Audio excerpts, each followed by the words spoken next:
Un solo disparo y la torreta de un Tiger es arrancada de su anillo, mientras la tripulación en el interior queda instantáneamente sorda y ciega por una severa conmoción. Los ingenieros alemanes no podían creer que los soviéticos hubieran creado un monstruo capaz de destruir su blindaje invencible incluso sin penetrarlo. Amigos, les presento al U-152 cazabestias. ¿Por qué los alabados ases de la Panzerwaffe temían de manera tan pánica a esta lenta caja soviética? ¿Cómo un cañón de asalto, en contra de toda lógica, se convirtió en un cazador despiadado de tanques pesados y se ganó el apodo de Abre la Tas por parte de sus enemigos? No encontrarán esto en los fríos informes militares, pero hoy analizaremos los testimonios reales y sin adornos de los diarios de los tanquistas alemanes. Vean este video hasta el final.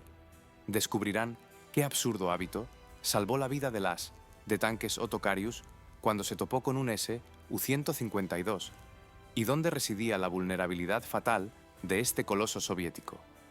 Comencemos. A principios de 1943, los diseñadores de la fábrica Chelyabinsk-Kirov se enfrentaron a una tarea sencilla, pero muy desagradable. Los cañones autopropulsados existentes, vehículos de combate sobre orugas, con un cañón montado, pero sin torreta giratoria, no podían hacer frente a los nuevos vehículos blindados del enemigo en el frente oriental. No había tiempo para largos cálculos, ni meses de pruebas. Los diseñadores recibieron la tarea de crear un cañón autopropulsado pesado, completamente nuevo en un tiempo récord. No era cuestión de meses, sino de semanas. Se tomó como base el chasis del ya probado y fabricado en serie tanque pesado KV-1S. Las dos primeras letras corresponden a Kliment Voroshilov, llamado así en honor al comandante militar soviético, mientras que la letra S significaba la modificación aligerada y de alta velocidad. Fue este chasis el que decidieron convertir en el portador de un cañón mucho más potente de lo que poseía cualquier tanque estándar de la época.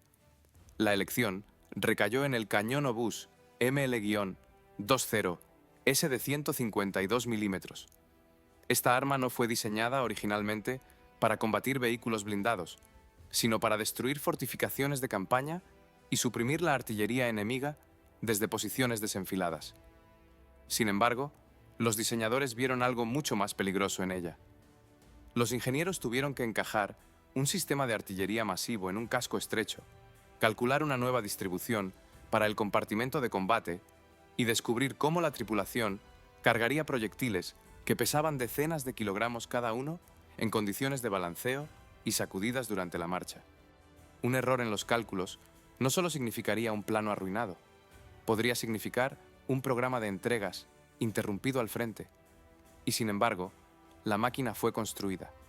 Se construyó tan rápido que incluso décadas después, los historiadores del blindaje consideran este proyecto como uno de los ejemplos más rápidos de trabajo de diseño en la historia de esa época. El vehículo resultante fue bautizado como U-152.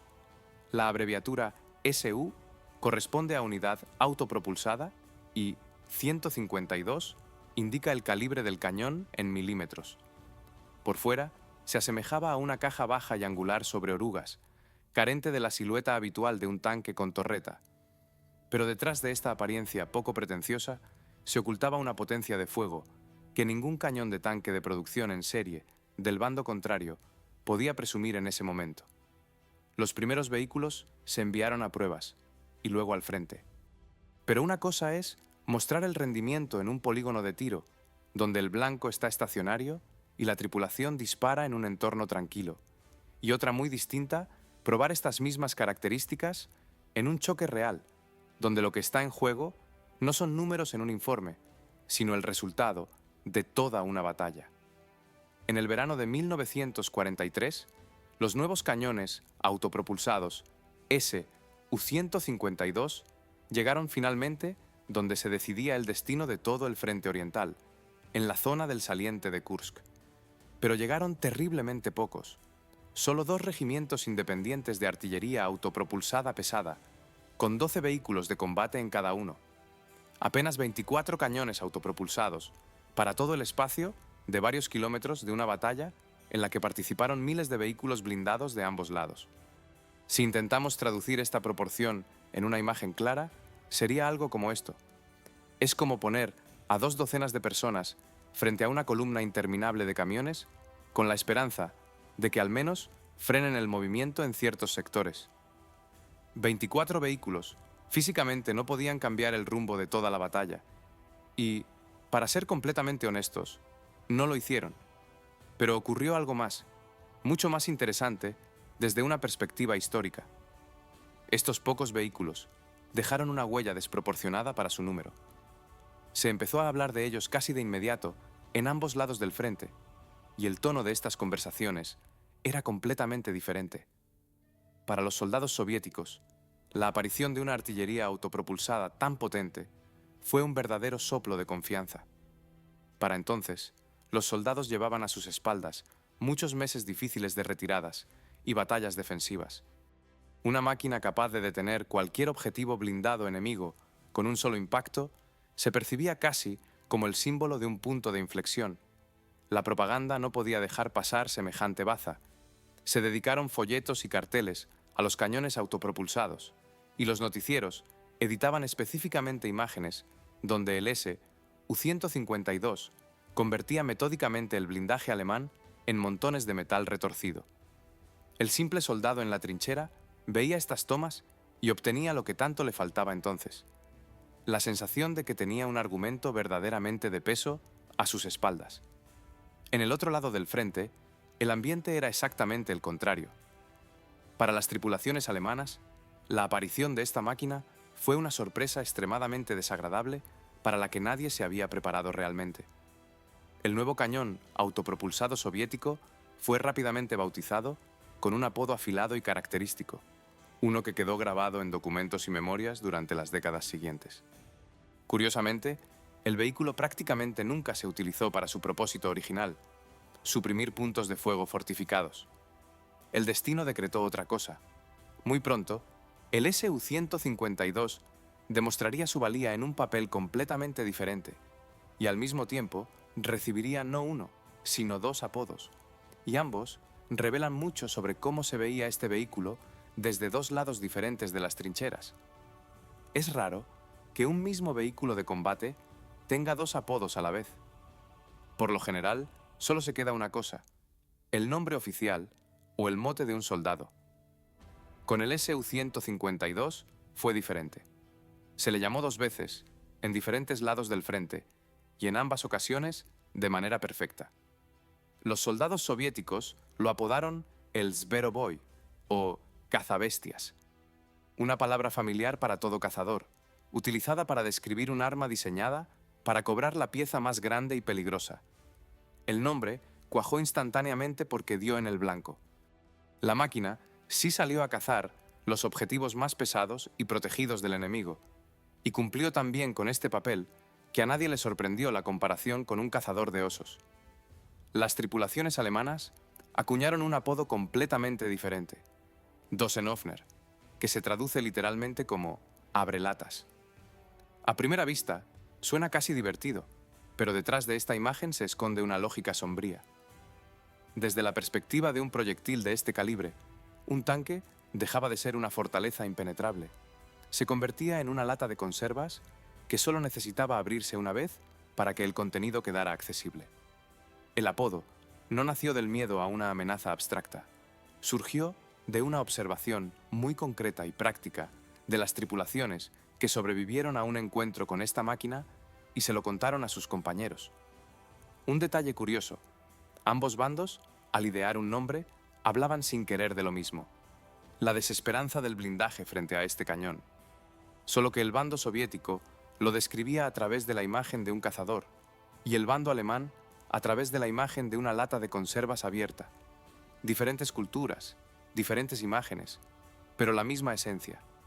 Y aquí surge una pregunta natural: ¿qué tenía que hacer un vehículo de combate para que los soldados de diferentes lados del frente, de forma independiente, llegaran a apodos tan similares? La respuesta no está en la mística ni en la casualidad, sino en los parámetros técnicos específicos del cañón montado en este chasis. Vale la pena examinar estos parámetros en detalle, ya que determinaron la reputación posterior de la máquina. El corazón del SU-152 era el cañón ML-20S, un cañón obús de 152 milímetros. Este nombre ya sugiere la naturaleza dual del arma. Un obús es un sistema diseñado para disparar en una trayectoria alta, alcanzando objetivos detrás de coberturas. Un cañón es un sistema para tiro tenso y directo. El ML-20 S combinaba ambas cualidades, y esta versatilidad desempeñó posteriormente un papel decisivo. Inicialmente, el cañón no se creó en absoluto como un cazacarros perforante. Su tarea era destruir fortificaciones y suprimir posiciones de tiro enemigas desde desenfilada, donde la artillería de campaña convencional era impotente. Pero cualquier sistema lo suficientemente potente tiene un efecto secundario que a veces resulta ser más importante que el diseño original. Los proyectiles para este cañón pesaban entre 43 y 48 kilogramos, según el tipo de munición. Para visualizar este peso, es aproximadamente lo mismo que un adulto de tamaño medio. Ahora imaginen que este peso no solo se mueve, sino que se acelera a una velocidad de 600 metros por segundo y se estrella contra un objetivo. En comparación, una bala de rifle ordinaria vuela aproximadamente a la misma velocidad, pero pesa solo unos pocos gramos, no decenas de kilogramos. La diferencia de energía cinética entre estos dos casos se mide no en veces, sino en miles de veces. Frente a semejante masa volando a tal velocidad, el blindaje dejaba de ser un factor decisivo. Incluso si el proyectil no penetraba la plancha de blindaje por completo, la energía cinética del propio impacto se transfería por entero al interior del casco, a través de las soldaduras, de los soportes, del propio metal. La tripulación en el interior sentía este golpe como si el tanque hubiera sido golpeado no por un proyectil, sino por una roca que caía. Este era el secreto de ambos apodos. El cañón no tenía necesariamente que penetrar el blindaje para decidir el resultado de un duelo. Bastaba con golpear, y las consecuencias para la tripulación y la propia máquina resultaban catastróficas, independientemente del grosor de las planchas de acero. Todo esto seguía siendo cálculos teóricos y datos del polígono de pruebas hasta un día específico a principios de julio de 1943.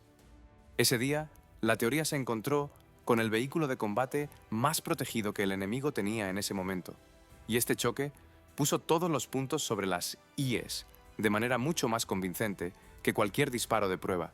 Principios de julio de 1943. La zona de Ponirri, uno de los sectores más intensos de todo el saliente de Kursk. Fue aquí donde la teoría se encontró por primera vez con la práctica, y con la práctica más seria posible en ese momento.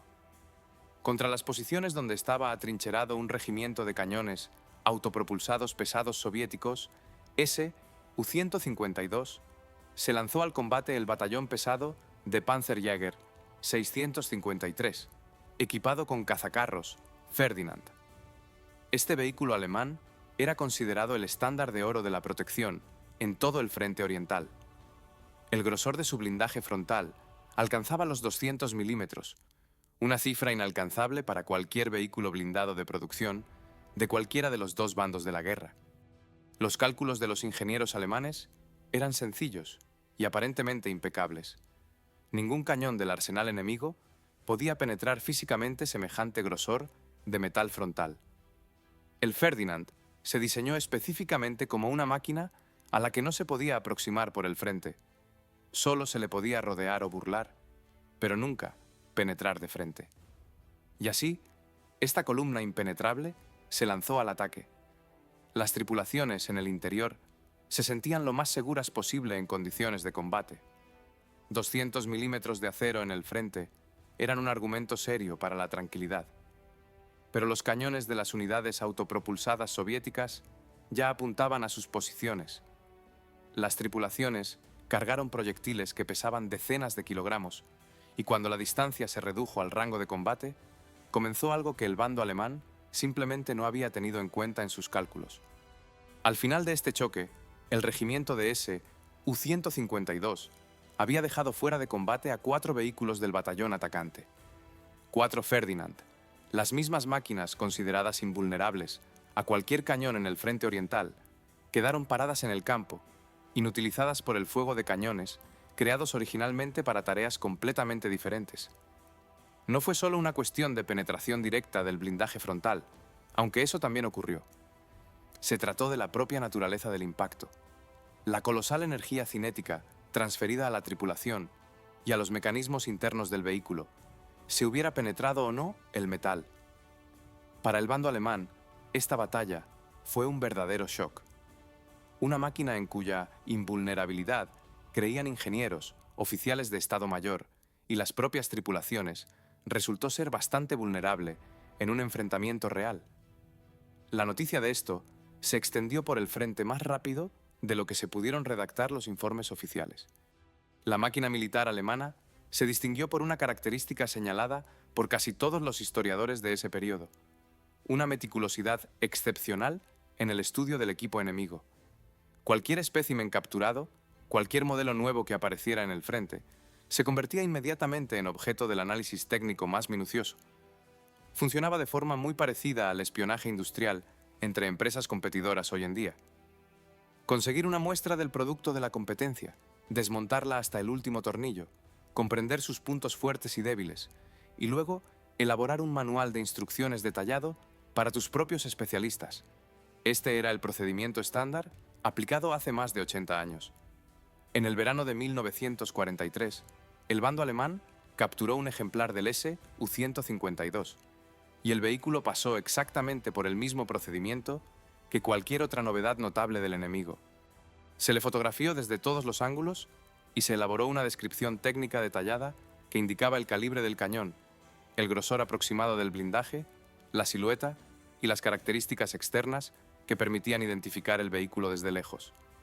Esta descripción, junto con las fotografías, apareció en las páginas de la revista Die Wehrmacht, una publicación profesional leída por oficiales y especialistas en todo el frente. El propósito de estas publicaciones era totalmente práctico. Las tripulaciones debían reconocer una nueva amenaza a primera vista, incluso antes de que abriera fuego. Reconocer la silueta del enemigo en el combate solía decidir el resultado de un choque más rápido que cualquier maniobra táctica. Pero no solo las áridas revistas técnicas prestaron atención al nuevo cañón autopropulsado. La información al respecto penetró en un tipo de documento mucho más inesperado, una publicación que difícilmente puede calificarse de puramente militar. Y esta publicación resultó ser quizás la fuente más curiosa de todas las que mencionan al SU-152. Las revistas técnicas con fotos y diagramas son, por supuesto, una forma habitual de difundir información sobre una nueva amenaza. Pero en 1944, por iniciativa de uno de los comandantes alemanes más famosos, el especialista en blindados Heinz Guderian, se publicó un tipo de documento completamente diferente. Se trataba de un manual rimado e ilustrado para las tripulaciones de los tanques Panther, la conocida Panther Fibel. Escrito no en el lenguaje seco de los reglamentos, sino en un estilo ligero, a veces humorístico, con dibujos y subtítulos rimados que debían recordarse más rápido y más fácil que las instrucciones técnicas convencionales. La idea era muy sensata desde el punto de vista práctico. Un joven tanquista que acababa de terminar su formación recordaría una imagen viva mucho más rápido que una página de texto apretado con porcentajes de grosor de blindaje. Para describir el peligro que representaba el cañón autopropulsado pesado soviético, los autores del manual recurrieron a una imagen de la mitología germana, un héroe llamado Sigfrido. La leyenda de Sigfrido es bien conocida por todos los familiarizados con la poesía épica alemana. Tras bañarse en la sangre del dragón que mató, el héroe se volvió invulnerable a cualquier arma. Pero había una trampa. En el momento del baño, una hoja de tilo cayó sobre su espalda, dejando ese único punto desprotegido. Fue allí, en la espalda, donde el héroe recibió posteriormente un golpe de lanza mortal. Los autores del manual trazaron un paralelo directo entre este mito y el cañón autopropulsado soviético. Por delante, el vehículo parecía formidable y difícil de penetrar, muy parecido al invulnerable Sigfrido. Pero los laterales y la parte trasera estaban protegidos por un blindaje mucho más modesto de 60 milímetros, el punto vulnerable donde se aconsejaba apuntar a las tripulaciones de los Panther. Se trataba de una recomendación táctica inteligente: esquivar el vehículo, llegar al flanco o a la parte trasera y utilizar su propia debilidad contra él. Sobre el papel, todo parecía lógico y convincente. Pero una cosa es estudiar un diagrama en el entorno tranquilo de un cuartel o de un polígono de pruebas, y otra muy distinta encontrar este punto vulnerable en el calor de una batalla real. Cuando la vista está limitada por el humo, los vehículos se mueven y solo se dispone de segundos para una maniobra. Conocer el punto débil del enemigo y ser capaz de utilizar ese conocimiento bajo el fuego demostró ser, como demostró la práctica, dos cosas completamente diferentes. Los relatos de quienes se encontraron personalmente con el U-152 en combate y lograron contar la historia son escasos. Las razones están claras. No todos los encuentros terminaban bien para el bando que se encontraba en el punto de mira. Uno de estos relatos fue dejado por el Unterfeldwebel Clemens Stauber, conductor de un tanque pesado, Tiger. Para 1944 había surgido una táctica específica para el uso de estas máquinas. Cada Tiger iba acompañado de 2 o 3 tanques más ligeros y maniobrables, PZ-3, así como de infantería. El propio Tiger solía atacar de frente, confiando en su grueso blindaje, mientras que los vehículos más ligeros debían flanquear, utilizando la velocidad y la maniobrabilidad allí donde la pesada máquina era lenta. El cálculo se basaba en una división de funciones. La máquina pesada recibe el golpe por el frente y las ligeras flanquean y rematan desde direcciones vulnerables. Sobre el papel, este esquema parecía razonable, pero suponía que los vehículos ligeros permanecerían relativamente seguros mientras realizaban su maniobra. Stauber describió lo que ocurría cuando este cálculo fallaba.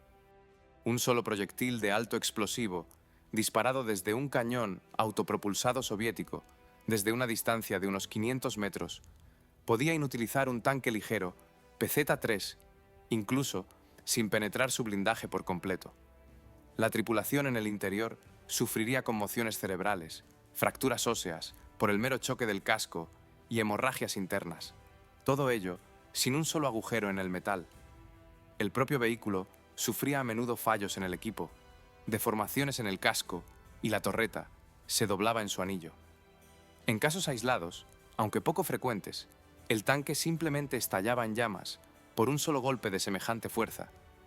Stauber destacó esta característica precisa: la falta de una correlación directa entre penetración y consecuencias.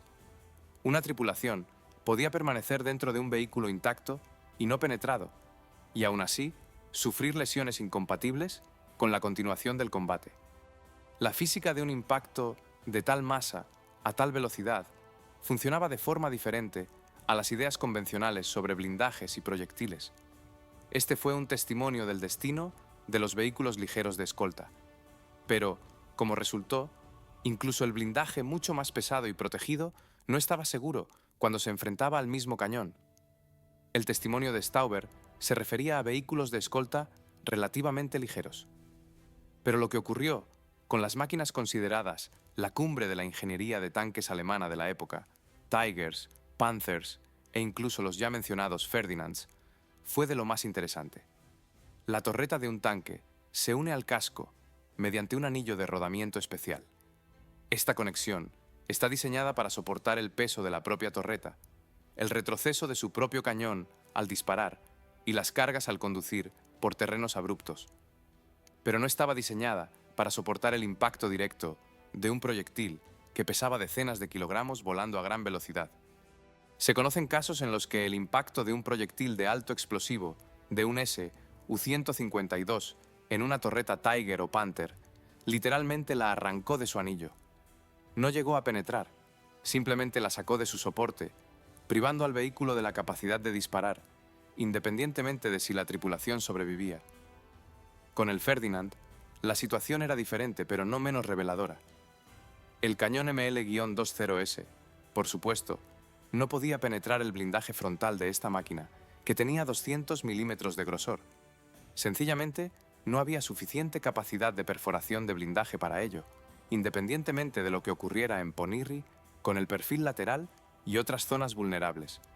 Pero al golpear la placa frontal, el propio cañón del cazacarros pesado alemán salía a menudo volando de sus soportes internos por la pura fuerza del golpe. La tripulación en el interior recibiría una conmoción cerebral grave, no una herida en el sentido habitual, sino un choque de tal fuerza que los hombres quedaban físicamente incapacitados para desempeñar sus funciones, apuntar, observar o conducir. Formalmente, el tanque permanecía intacto. Formalmente, la tripulación seguía viva, pero la unidad de combate en la práctica dejaba de existir como fuerza de combate. Aquí surge una pregunta. ¿De qué sirven 200 milímetros de blindaje frontal si un proyectil enemigo puede inutilizar el vehículo, no penetrando este blindaje, sino sacudiendo su contenido hasta la completa ineficacia en combate?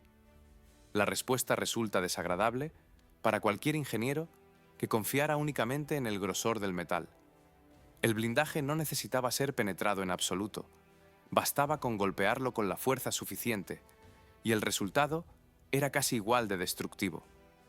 A veces, las consecuencias graves ni siquiera requerían un impacto directo.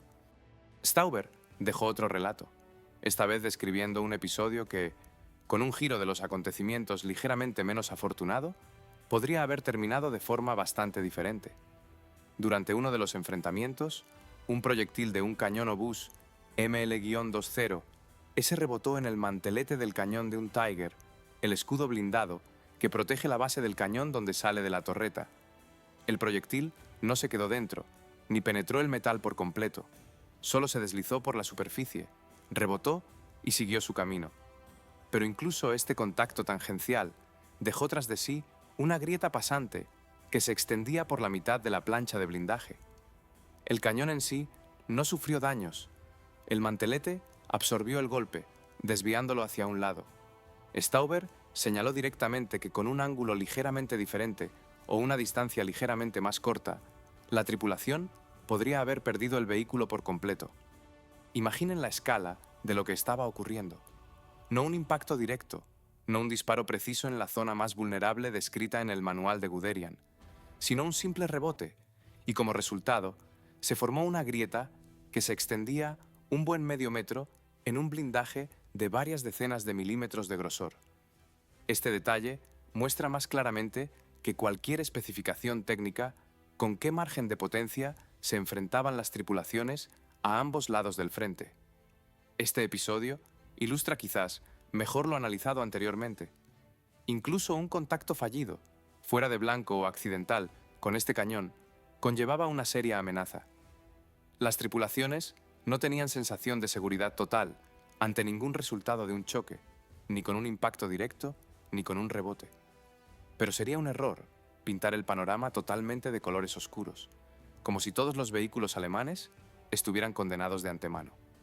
No todos los tanquistas del otro lado del frente compartían una valoración tan ansiosa del nuevo cañón autopropulsado soviético, y uno de los ases de tanques más exitosos de Alemania veía esta amenaza de forma bastante diferente, mucho más sobria y escéptica. Hasta este punto, hemos escuchado las voces de aquellos para quienes un encuentro con el U-152 se convirtió en una dura prueba. Stauber lo describió como una fuerza capaz de inutilizar el equipo incluso sin penetración directa del blindaje. Pero la historia rara vez es unilateral, y no todos los tanquistas alemanes miraban al nuevo cañón autopropulsado soviético con la misma ansiedad.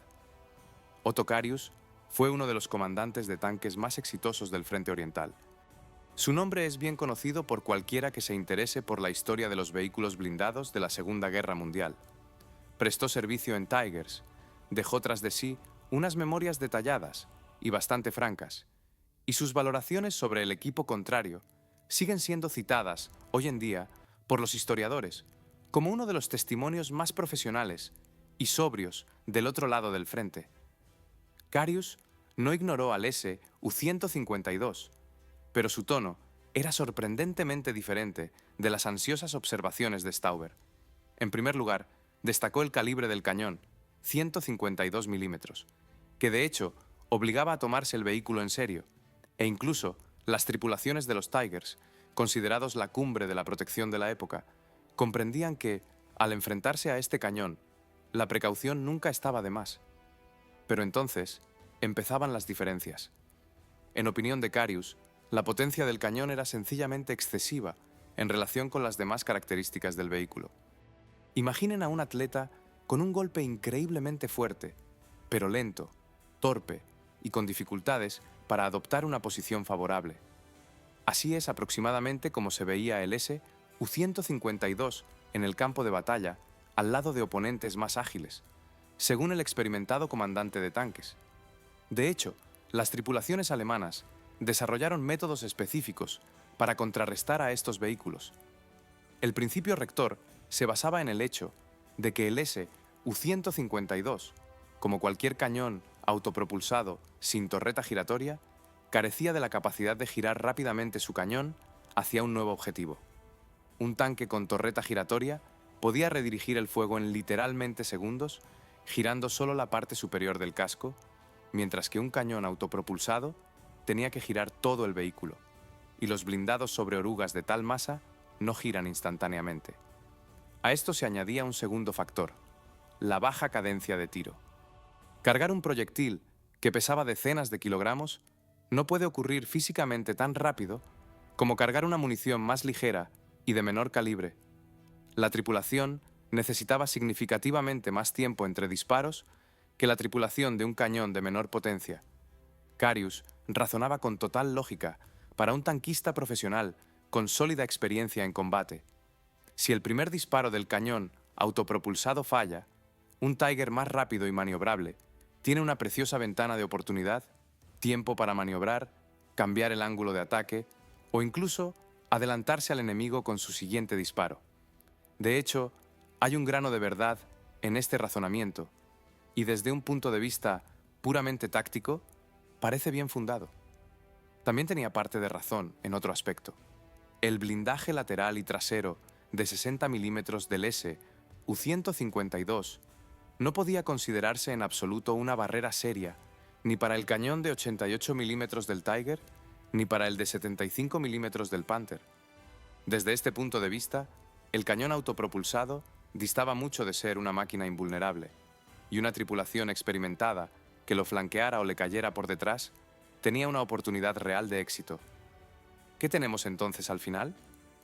Por un lado, un cañón de una potencia excepcional, capaz de decidir el resultado de un duelo con un solo impacto, incluso sin penetración de blindaje. Por el otro, una máquina torpe y lenta, con laterales vulnerables y una baja cadencia de tiro que, en opinión de un oponente experimentado, tenía pocas posibilidades contra un Tiger maniobrable y de disparo rápido.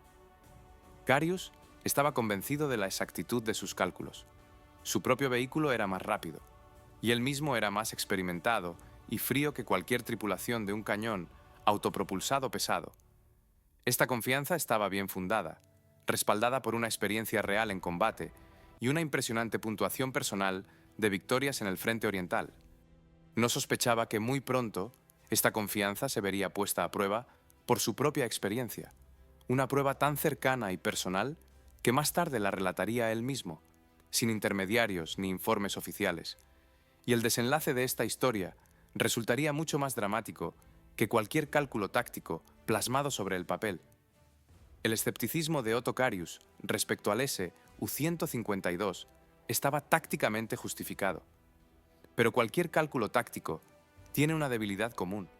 No tiene en cuenta el simple azar, ese momento impredecible en el que nada sale según lo previsto para ninguno de los dos bandos.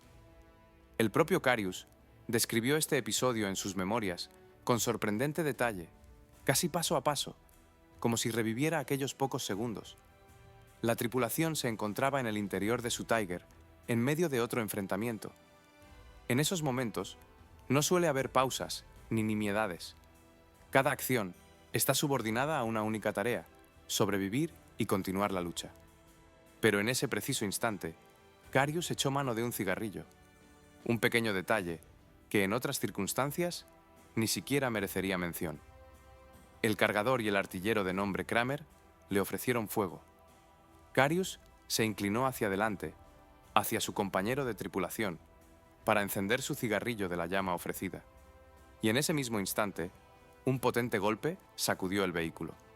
A juzgar por la descripción de las consecuencias, se trató de un proyectil de calibre supergrande disparado desde un cañón autopropulsado, muy probablemente un proyectil de aquel mismo ME, el L-20, ese del que hemos estado hablando. La cúpula, la pequeña estructura situada en el techo de la torreta principal, desde la que el comandante del tanque observa normalmente el campo de batalla, fue arrancada por completo del Tiger por este único impacto. Piensen por un segundo en lo que esto significa literalmente. El lugar donde había estado la cabeza del comandante del tanque, una fracción de segundo antes, dejó de existir como espacio protegido, no dañado o deformado, sino arrancado por completo. Si Carius hubiera permanecido en su puesto de observación habitual en ese momento, como prescribían las ordenanzas y como hizo en la gran mayoría de los enfrentamientos anteriores, la discusión sobre su destino futuro habría sido probablemente muy diferente. Pero un gesto breve, casual y anodino, inclinarse hacia un camarada para encender un cigarrillo, desvió su cabeza y su torso, lejos del impacto fatal, por centímetros literalmente cruciales. El propio Carius describió más tarde el incidente en frases cortas, casi secas, como si aún asimilara lo accidental de aquella combinación de circunstancias. Recordó que quería encender un cigarrillo, que Kramer le dio fuego y que, en ese mismo instante, un golpe tremendo sacudió todo el tanque. La cúpula de su Tiger fue arrancada por completo y la metralla le alcanzó la sien y la cara, consecuencias palpables y dolorosas, pero que le dejaron en un estado que le permitió no solo continuar el servicio, sino, años más tarde, plasmar personalmente esta historia en sus memorias. Aquí vale la pena detenerse y comparar dos cosas. Un comandante de tanques, experimentado, exitoso y en gran medida escéptico, construyó un sistema de cálculos tácticos completamente lógico y sólido sobre los puntos débiles del cañón autopropulsado soviético. Sin embargo, un solo impacto estuvo a punto de poner fin a su carrera de combate, independientemente de toda su corrección táctica. No se salvó por la táctica, ni por la maniobra, ni por la rápida reacción de la tripulación. Se salvó por un simple cigarrillo y por inclinarse un instante hacia un lado. Este episodio es quizás el que mejor demuestra lo diferente que se puede valorar un mismo vehículo de combate. Sobre el papel, en los cálculos teóricos, el SU-152 podía considerarse en efecto como un oponente no muy formidable para un Tiger rápido y maniobrable. Pero en la realidad de una sola batalla, donde los segundos y los gestos aleatorios lo deciden todo, la diferencia entre la teoría y la práctica se medía a veces por solo unos centímetros. La distancia entre la cabeza salvada y la no salvada de un comandante de tanque. Carius sobrevivió y consiguió contar esta historia en primera persona, lo que de por sí merece ser recordado.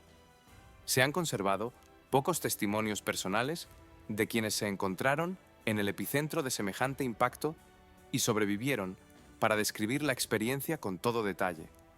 Pero la máquina cuyo cañón efectuó aquel disparo ya se preparaba para ceder su puesto en la línea de montaje a una sucesora completamente nueva y aún más formidable. A finales de 1943, la trayectoria de combate del SU-152 llegaba a su conclusión natural. No porque la máquina rindiera mal, sino todo lo contrario. La razón residía en otro factor mucho más prosaico, familiar para cualquier fabricante de la época. El chasis básico sobre el SU-152, el tanque, que se construyó el SU-152, el tanque KV-1S, se estaba retirando de la producción. La industria estaba haciendo la transición a una nueva línea de tanques pesados, designados por las letras IS, que corresponden a Iosif Stalin, el líder del Estado en aquel momento. Seguir produciendo un cañón autopropulsado sobre un chasis obsoleto significaba mantener abierta una línea de producción independiente y paralela para un solo vehículo, lo que, desde la perspectiva de la industria militar de la época, era sumamente ineficiente. Los diseñadores actuaron con lógica. No inventaron algo fundamentalmente nuevo, sino que tomaron el ya probado y consolidado cañón obús ML-20S de 152 milímetros y lo montaron en el chasis más moderno del tanque pesado, IS-2. El vehículo resultante recibió el nombre de IS, U-152. La abreviatura es sencilla. IS indica el chasis de base, U corresponde a unidad autopropulsada, Ustanovka, y el número, como antes, denota el calibre del cañón en milímetros. En esencia, los diseñadores recibieron la tarea de trasplantar un corazón bien probado y testado en combate a un cuerpo más duradero. El chasis del IS-2 poseía un blindaje frontal significativamente más grueso en comparación con el antiguo KV-1S, y el propio casco recibió ángulos de inclinación del blindaje más racionales, lo que aumentaba la protección sin un incremento significativo de la masa de metal. Siguiendo la imagen utilizada anteriormente en relación con la mitología germana, podemos decir que el sucesor recibió no solo el mismo carácter, sino también un blindaje significativamente más fuerte que cubría ese carácter. En total, durante la producción en serie del U-152, se fabricaron unas 600 unidades, una cifra relativamente modesta, con el trasfondo de las decenas de miles de tanques que salían de las líneas de montaje de aquel período. El vehículo siguió siendo una especie de eslabón de transición, un episodio corto, pero sumamente importante, en la historia de la artillería autopropulsada pesada soviética. La transición de un modelo a otro no fue repentina e instantánea.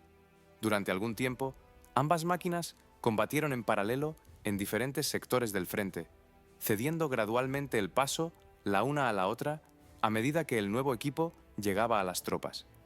Pero a principios de 1944, el principal caballo de batalla en esta clase de material de combate era el ISU-152.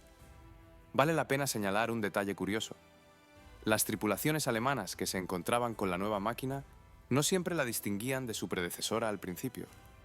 La silueta seguía siendo reconocible, el cañón sonaba exactamente igual, y las consecuencias de sus impactos eran exactamente las descritas tanto por Stauber como por Carius en relación con el modelo anterior. El apodo de abrelatas se heredó de forma natural, junto con el propio cañón. Al fin y al cabo, la esencia de la amenaza para las tripulaciones enemigas no cambió lo más mínimo. El nombre sobre el blindaje cambió, el índice en la documentación técnica cambió, e incluso el chasis bajo el casco pasó a ser completamente diferente. Pero el carácter reconocible y ansiógeno de la máquina permaneció absolutamente igual, como si hubiera migrado de un casco a otro junto con el cañón. Y muy pronto, este carácter se manifestaría en un entorno completamente nuevo, uno en el que el viejo U-152 prácticamente no tuvo tiempo de combatir.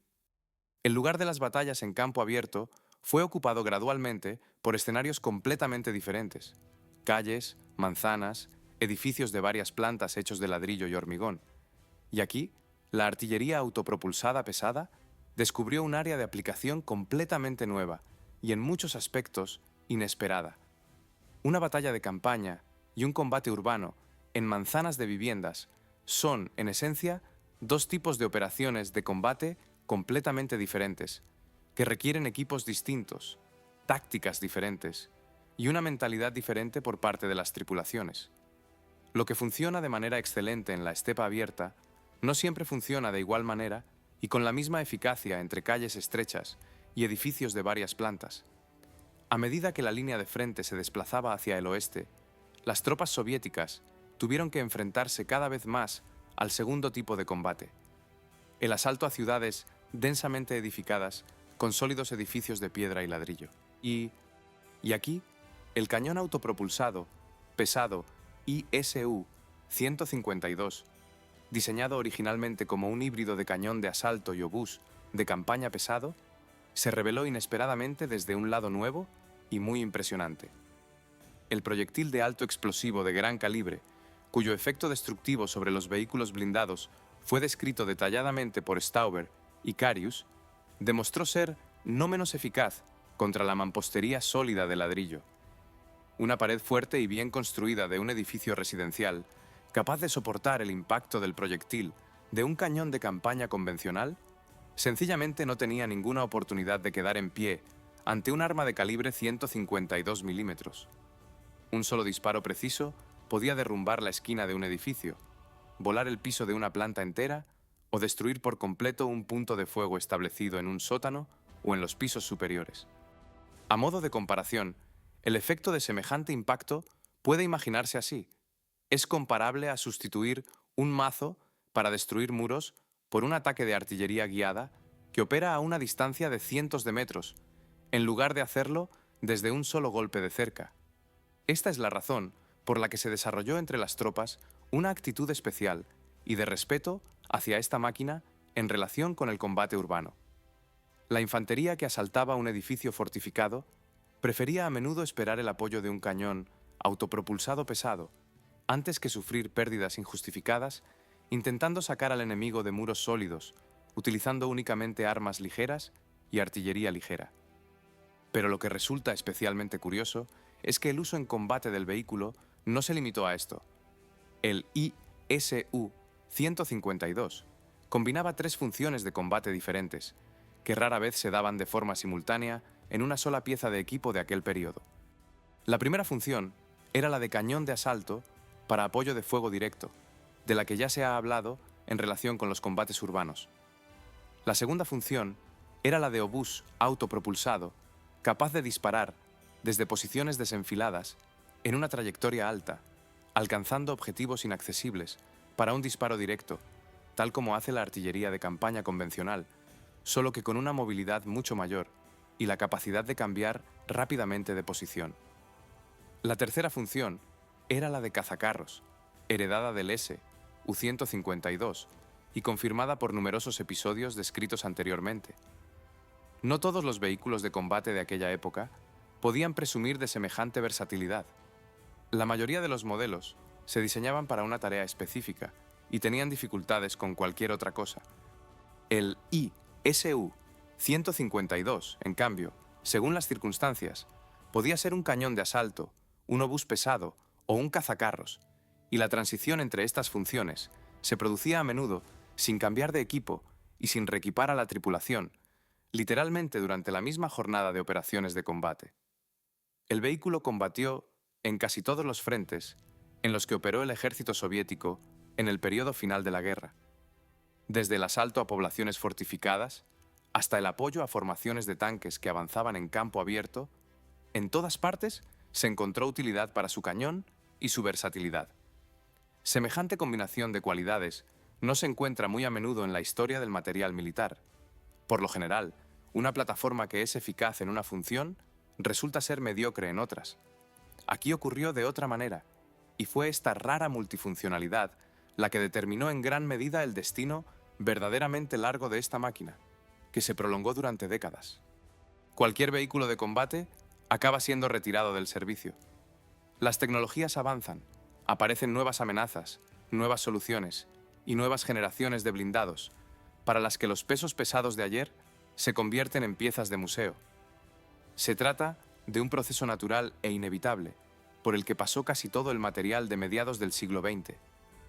Pero no todas las máquinas son capaces de servir durante tanto tiempo como lo hizo la sucesora del S-U-152. Los últimos ISU-152 se retiraron oficialmente del servicio en fecha tan tardía como 1981. Para sentir plenamente la escala de esta cifra, vale la pena volver por un segundo al mismísimo principio de esta historia, a la primavera de 1943, cuando los diseñadores de la fábrica Chelyabinsk-Kirov recibieron unas pocas y cortas semanas para desarrollar un vehículo de combate fundamentalmente nuevo. Entre estas dos fechas median casi 4 décadas. Una máquina nacida de las prisas de la guerra, bajo la presión de plazos estrictos y una aguda escasez de alternativas, siguió permaneciendo en servicio una generación después de su creación. Sobrevivió al conflicto para el que fue creada, sobrevivió al cambio de varias generaciones de tanques y sistemas de artillería, y fue testigo de una época completamente diferente de material militar, la época de los motores a reacción, los misiles guiados y los sistemas de guiado electrónico, de los que los diseñadores del 43 sencillamente no podían tener idea.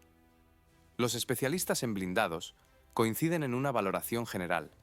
Tanto el S-U-152 como su sucesor directo, el I-S-U-152, se consideran con razón algunos de los ejemplos más exitosos de la artillería autopropulsada soviética en la historia de su creación.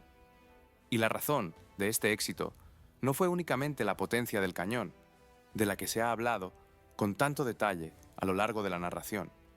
La razón fue una rara combinación de cualidades, cada una de las cuales por separado no era única, pero juntas creaban una máquina que realmente no tenía análogos directos. Un cañón lo suficientemente potente como para decidir el resultado de un duelo con un solo impacto, incluso sin penetrar el blindaje más grueso del enemigo.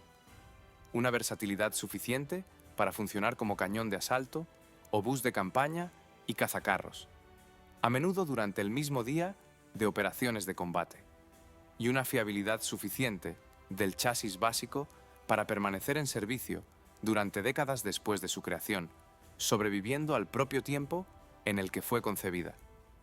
Recordemos una vez más los dos apodos con los que comenzaba esta historia. Los soldados soviéticos lo llamaron Zveroboy, un arma para cazar a la bestia más grande y peligrosa. Las tripulaciones alemanas lo llamaron Dosenöffner, un abrelatas capaz de romper cualquier protección blindada, por muy gruesa que pareciera al principio.